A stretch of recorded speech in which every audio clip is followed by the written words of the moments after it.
ओम शांति। 2 फरवरी 1972 बाबा के अव्यक्त मधुर महावाक्य। मुरली का टाइटल है प्रीत बुद्धि की निशानियाँ। बाबा कहे, सभी अव्यक्त रूप में स्थित हो, यह तो जानते हो। अव्यक्ति मिलन अव्यक्त स्थिति में स्थित रहने से ही कर सकते हो। अपने आप से पूछो, अव्यक्त स्थिति में स्थित रहने के अनुभवी मूर्त कहाँ तक बने हैं। अव्यक्ति स्थिति में रहने वालों का सदा हर संकल्प, हर कार्य अलौकिक होता है।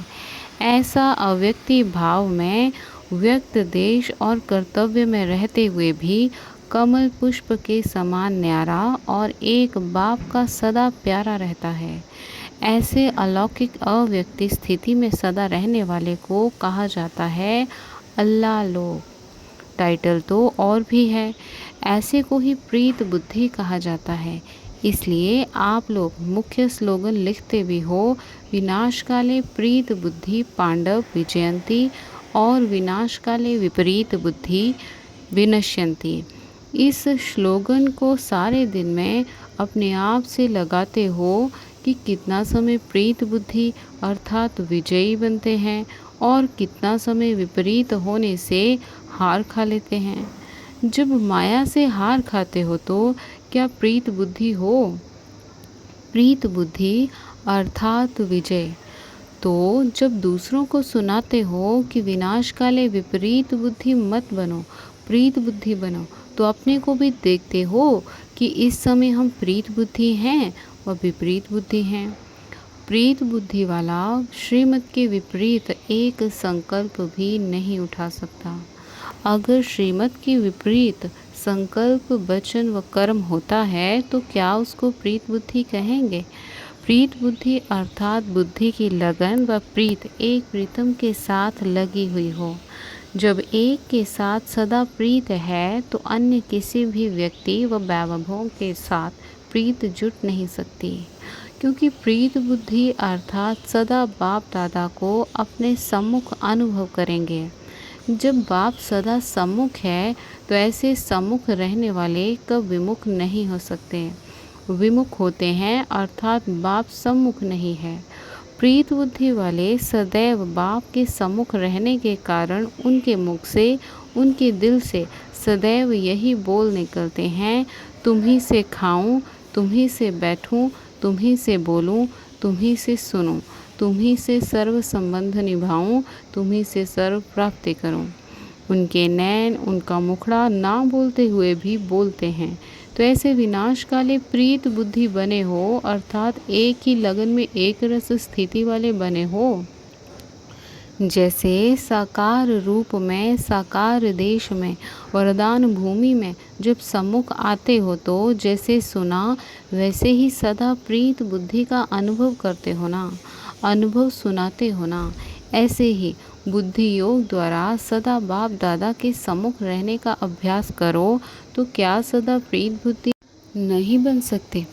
जिसके सम्मुख है ही सदा बाप दादा, तो जैसे सूर्य के सामने देखने से सूर्य की किरणें अवश्य आती हैं, इसी प्रकार अगर ज्ञान सूर्य बाप के सदा सम्मुख रहो तो ज्ञान सूर्य के सर्व गुणों की किरणें अपने में अनुभव नहीं होंगी। ज्ञान सूर्य की किरणें ना चाहते भी अपने में धारण होते हुए अनुभव करेंगे, लेकिन तब जब बाप के सदा सम्मुख होंगे। जो सदा बाप को सम्मुख अनुभव करते हैं उन्हों की सूरत पर क्या दिखाई देगा, जिससे आप स्वयं ही समझ जाएंगे कि ये सदैव बाप के सम्मुख रहता है। जो साकार में भी सम्मुख रहते हैं उन्हों की सूरत पर क्या रहता है। साकार में सम्मुख रहने का तो सहज अनुभव कर सकते हो। बहुत पुराना शब्द है, रिवाइज कोर्स चल रहा है ना, तो पुराना शब्द भी रिवाइज हो रहा है। यह भी बुद्धि की ड्रिल है। बुद्धि में मनन करने की शक्ति आ जाएगी। अच्छा, एक तो उनकी सूरत पर अंतर्मुखता की व अंतर्मुखी की झलक रहती है और दूसरा अपने संगम युग की और भविष्य की सर्व स्वमान की फलक रहती है। समझा? एक झलक दिखाई देती है, दूसरा फलक दिखाई देती है। तो ऐसे सदैव ना सिर्फ फलक दिखाई दे लेकिन झलक भी दिखाई दे, हर्षित मुख के साथ अंतर्मुखी भी दिखाई दे। ऐसे को कहा जाता है सदा बाप के सम्मुख रहने वाले प्रीत बुद्धि। अगर सदा यह स्मृति रहे कि इस तन का किसी भी समय विनाश हो सकता है, तो यह विनाश काल स्मृति में रहने से प्रीत बुद्धि स्वतः हो ही जाएंगी। जब विनाश का काल आता है तो अज्ञानी भी बाप को याद करने का प्रयत्न ज़रूर करते हैं, लेकिन परिचय के बिना प्रीत जुट नहीं पाती। अगर यह सदा स्मृति में रखो कि यह अंतिम घड़ी है, अंतिम जन्म नहीं, अंतिम घड़ी है, यह याद रहने से और कोई भी याद नहीं आएगी। फिर ऐसे सदा प्रीत बुद्धि हो, श्रीमत के विपरीत तो नहीं चलते हो। अगर मनसा में भी श्रीमत के विपरीत व्यर्थ संकल्प व विकल्प आते हैं तो क्या प्रीत बुद्धि कहेंगे? ऐसे सदा प्रीत बुद्धि रहने वाले विजयी रत्न बन सकेंगे।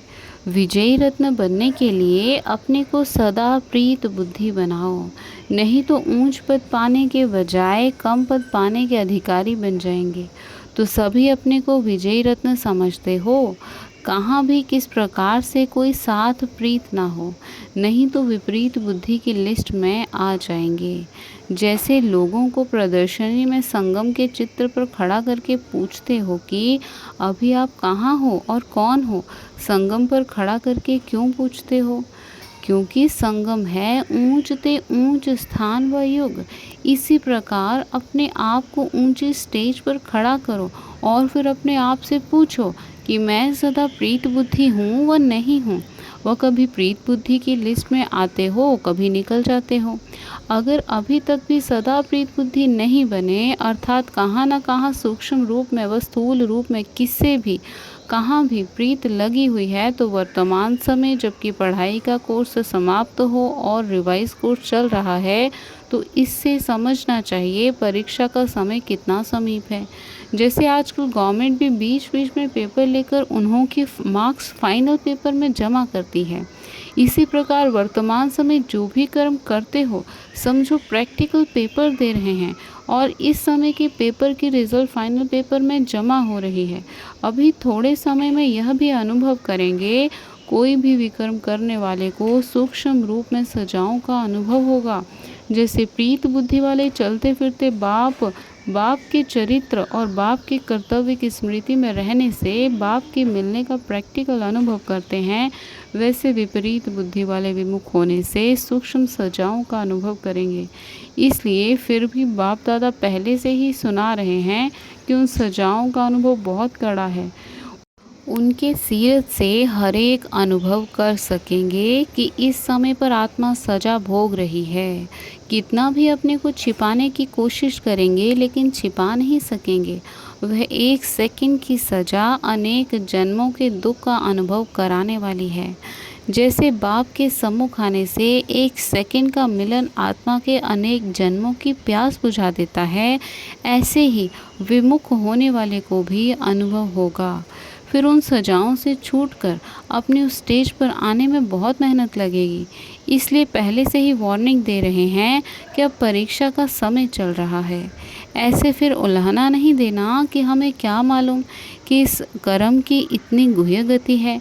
इसलिए सूक्ष्म सजाओं से बचने के लिए अभी से ही अपने आप को सदा सावधान करो। अभी गफलत ना करो। अगर ज़रा भी गफलत की तो जैसे कहावत है, एक का 100 गुना लाभ भी मिलता है और एक का 100 गुना दंड भी मिलता है। यह बोल अभी प्रैक्टिकल में अनुभव होने वाले हैं। इसलिए सदा बाप के सम्मुख सदा प्रीत बुद्धि बनकर रहो। अच्छा, सदा सम्मुख रहने वाले लकी सितारों को बाप दादा भी नमस्ते करते हैं। अच्छा, ओम शांति।